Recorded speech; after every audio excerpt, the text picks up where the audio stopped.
Hi there, and welcome to my YouTube channel. Today I'm going to talk about the Edinburgh Lectures on Mental Science, Chapter 12. Okay, X11, the Will. And I like this chapter a lot. It's one of my favorite chapters. It's more intuitive, philosophical than the others. The other ones are very logical, very science based, because we're talking about the subjective mind, which is a subconscious mind. And let's get right to it.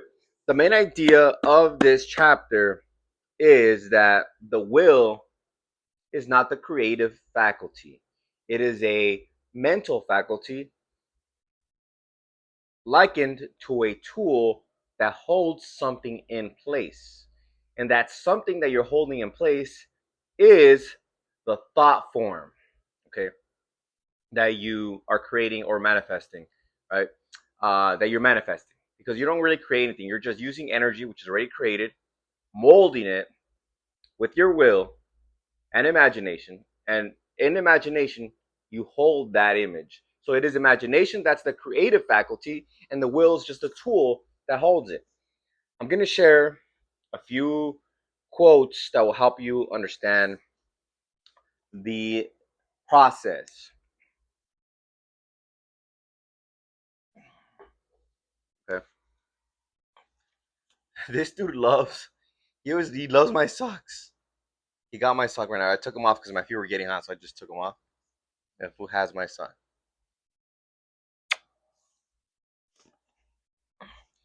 All right, quote. The mistake is in attributing the creative power to the will. Or perhaps I should say, in attributing the creative power to ourselves at all. The truth is that man never creates anything. His function is not to create, but to combine and distribute that which is already in being. And what we call our creations are new combinations of already existing material, whether mental or corporeal. This is amply demonstrated in the physical sciences.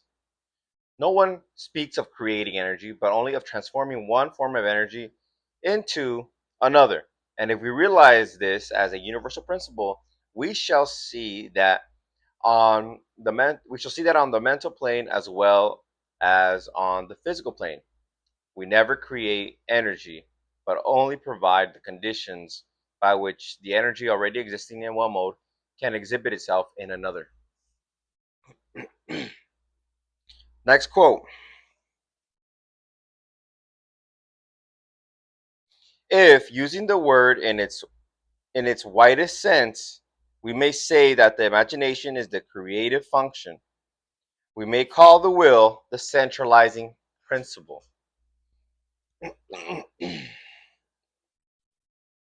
First, the whole train of causation is started by some emotion which gives rise to a desire.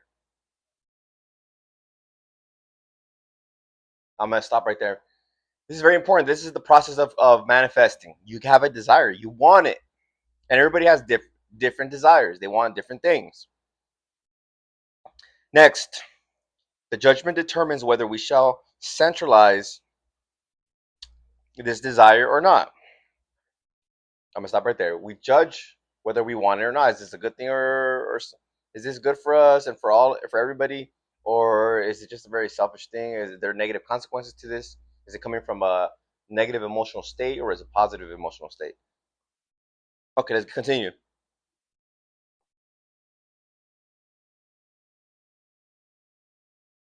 Then the desire having been approved by the judgment, the will comes forward and directs the imagination to form the necessary spiritual prototype.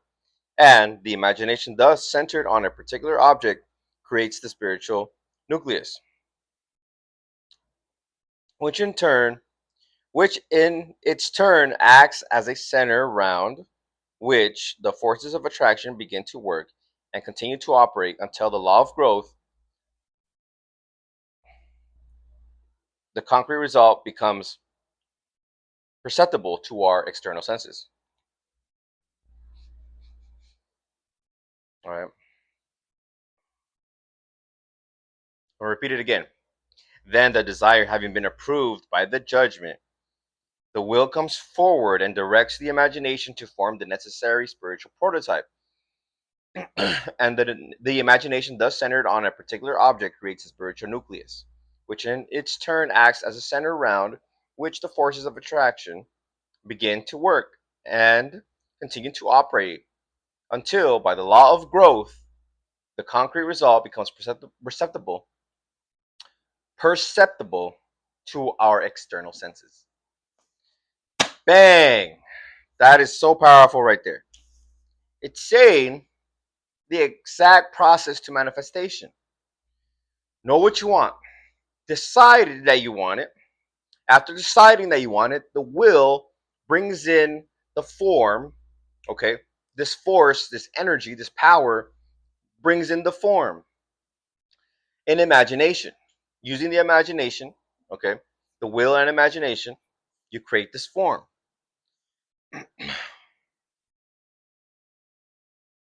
And then, by concentrating it there, by thinking of it constantly, you create the spiritual prototype, the nucleus, which, through the law of growth, will manifest. Just like you put a seed on the floor, you water it, you put some manure on it, fertilizer basically. Allow the sun to hit it accordingly, and it'll grow. You don't force it to grow, you don't yell at the seed, hurry up and grow. Grow right now. It'll grow on its own.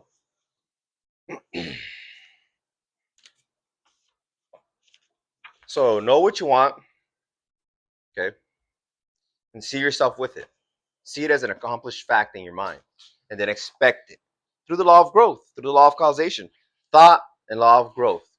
Okay, so be it until you see it. Be that person. Walk in that assumption.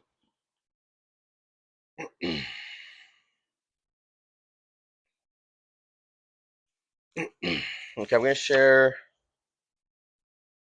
the final part. I don't really want to go through all these quotes.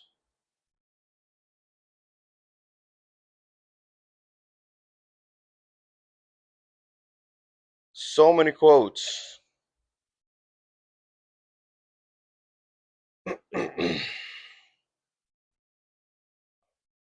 Okay, I'm going to say a few more.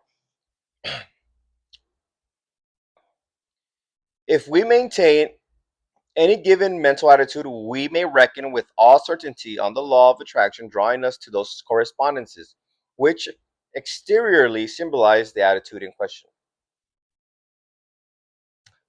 If we maintain the idea, the thought form that we have already accomplished what we have, okay, and we see it in imagination, through the law of attraction, it'll manifest.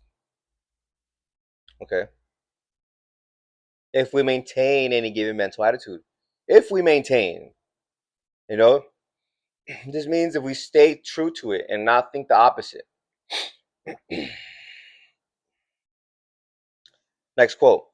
The will power, when transferred from the region of the lower mentality to the spiritual plane, becomes simply a calm and peaceful determination to retain a certain mental attitude in spite of all temptations to the contrary, knowing that by doing so, the desired result will certainly appear. The same thing. He's saying the same thing in different words. Okay. We have to move the will from looking at certain things, listening to certain things out here in the physical, putting the will within, okay, in the spiritual plane. And it doesn't have to be done by like aggressive force, just calmly and joyfully. It's something that you desire. It's calm and joyfully and joyful.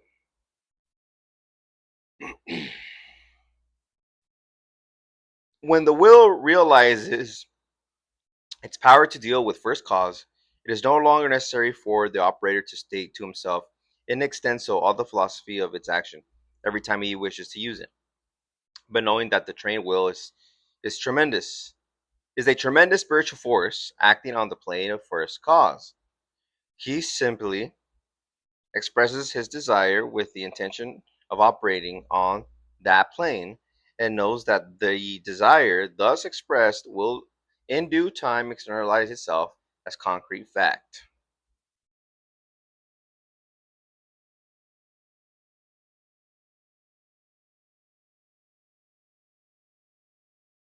A trained will is a tremendous spiritual force. The will is non-physical. It's a mental tool. So it's a spiritual force. It's a non-physical thing. Just like your existence, your awareness. It's a non-existent thing. It's a powerful, immense, powerful state of being.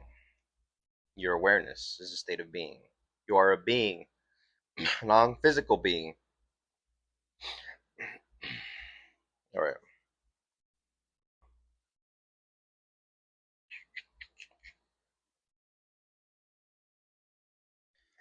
And I'm gonna wrap it up with this.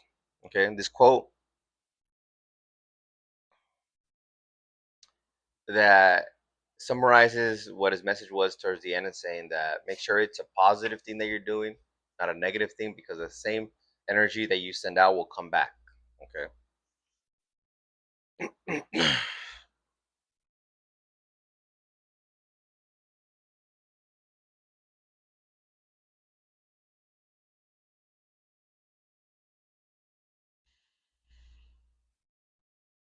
But if we realize the reciprocal nature of the vital pulsation and that the outflowing consists in the habit of mind which gives itself to the good it sees in others rather than in any specific actions, then we shall find that the cultivation of this disposition will provide innumerable avenues for the universal livingness to flow through us, whether as giving or receiving, which we had never before suspected.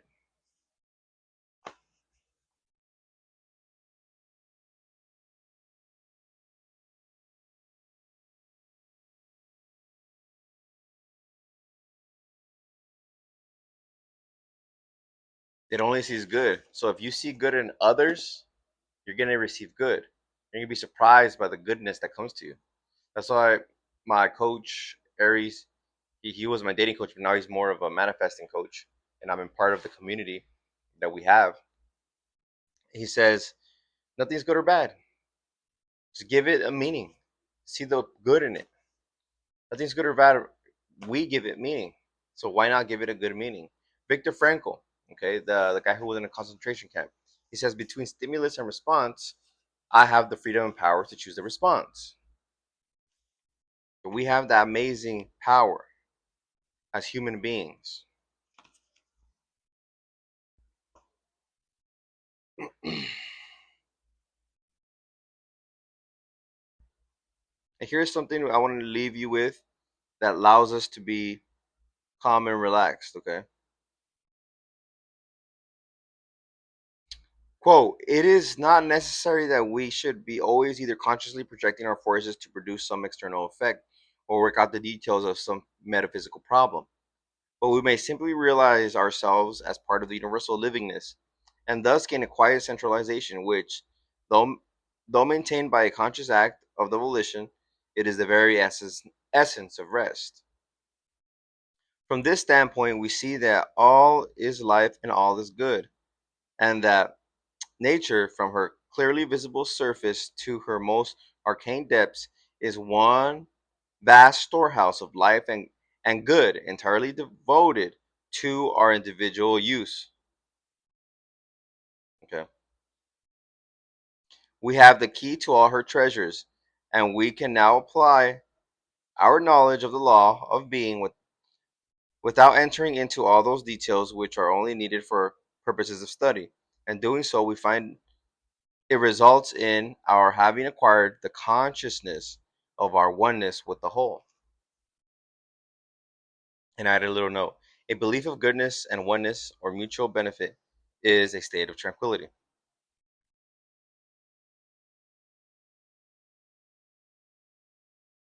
Because we remember that everything is part of the universal mind. Everything. Every single thing that we see or not see in physical circumstance is part of the universal mind.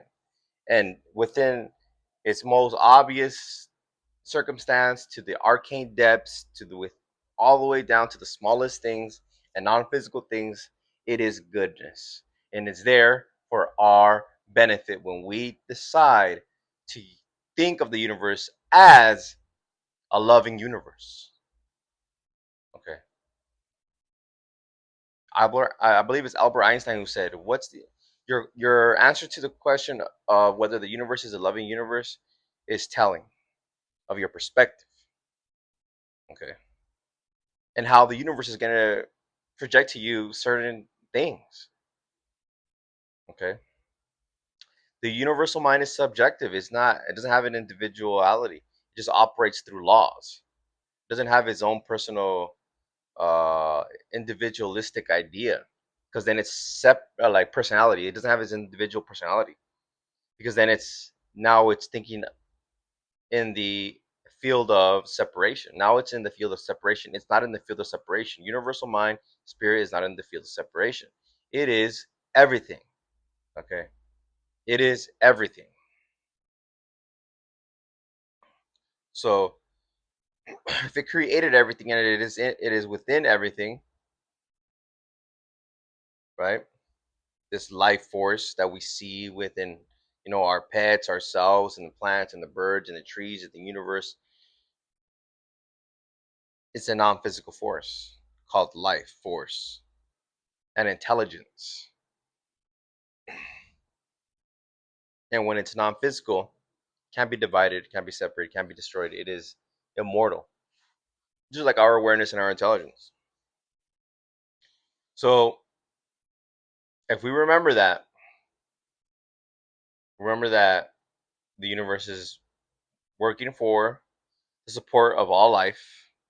It's loving because it supports you as always has, always will, where it always has provided you, unless you say it's not going to. It's going to say, your wish is my command. But in its natural operation, just look how the universe works, how the sun moves, how the water moves, the trees move. Everything is here for us. And it's always for the expansion and evolution of every living being. Life, love, beauty. Okay.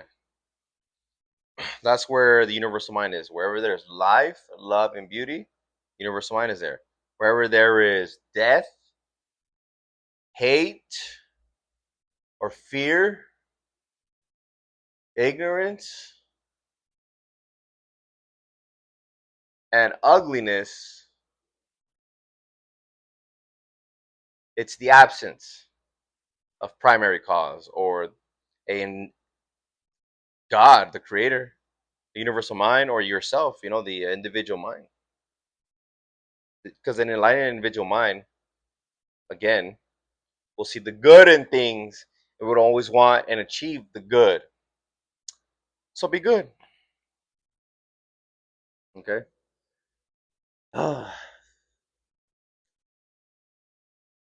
This is it for now. If you have any questions, comment below. Make sure to smash the subscribe button, smash the like button. And if you want me to help you, I have a coaching program that I created, a 3-step process. I'm going to help you decide what you want. Okay. See yourself with it, do the different practices, and allow you to receive it. Okay. One of the main ideas here is to expect what you desire. What is it that you want? Expect it. Okay. And stay in a high frequency. That's how you allow it. When you start doubting, talking shit, it's not coming. It's not coming. Because you're not at the high frequency. You're not thinking and feeling like you already have it. Remember, see yourself with it in imagination. Okay. Concentrate. Concentrate on your purpose, which is that thought form, and then expect it to come. Know that through the law of growth, okay, it will show up in physical circumstance. I love you. Until next time, peace.